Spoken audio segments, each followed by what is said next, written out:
Notre dossier économie s'intéresse aujourd'hui à un entrepreneur normand qui a créé un dispositif d'accueil pour les personnes à mobilité réduite.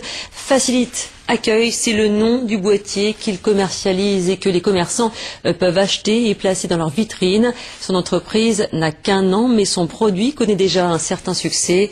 Une vingtaine de commerçants sont déjà équipés à Yvetot, la ville qui est la première à accueillir ce dispositif, et d'autres villes s'y mettent. François Pesquet, Bruno Bellamri.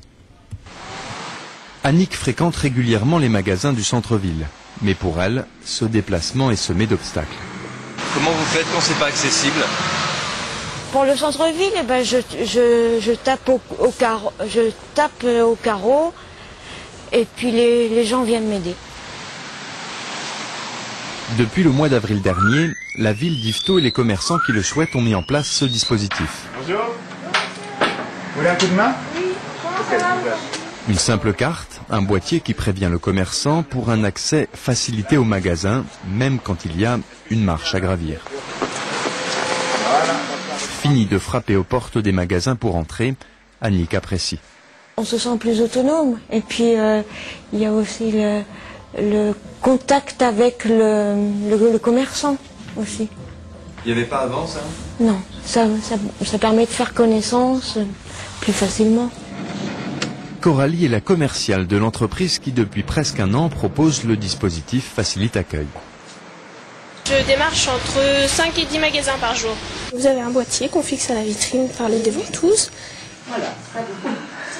Après Yvetot, Coralie est aujourd'hui à Fécamp. Tout est allé très vite. En 6 mois, une trentaine de commerçants se sont déjà équipés du boîtier dans la région. Suite à un reportage télévisé où j'ai vu une personne en fauteuil roulant devant une boulangerie. Cette personne ne pouvait pas accéder dans cette boulangerie car il y avait 2 marches. Elle faisait des grands signaux de détresse, personne ne la regardait. Et j'ai été choqué de ce reportage. Et donc à la suite, j'ai eu cette idée. Son boîtier, fabriqué par une société rouennaise, Stéphane l'a voulu le plus simple possible dans son fonctionnement comme dans son installation. À Yvetot, la mairie offre la carte aux personnes à mobilité réduite. Le boîtier coûte près de 350 € ou une dizaine d'euros par mois en location aux commerçants qui souhaitent l'adopter. Mais il n'a pour l'heure convaincu qu'un quart des magasins de la ville.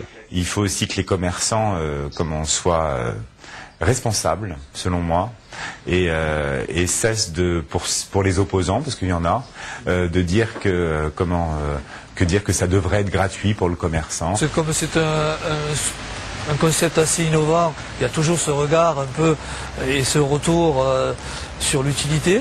Je pense que l'argument financier qui aujourd'hui semble retenir certains s'estompera dans le temps avec la concertation, la discussion.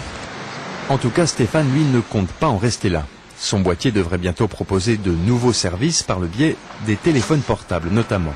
Et c'est vrai qu'après, quand on est dans ce domaine-là, on se dit, les malvoyants, pour les malvoyants, il n'y a rien de fait. Enfin, il y a très peu de choses de faites. Pour les malentendants, c'est pareil, il y a rien de fait. Donc, on se dit qu'effectivement, il y a des petits plus à amener comme ça. Car Stéphane a en tête une échéance, 2015. D'ici là, les pays de l'Union européenne devront rendre accessibles les transports, la voirie, les bâtiments, les logements et les espaces publics aux personnes à mobilité réduite. Le chantier est immense. Stéphane, lui, est déjà lancé.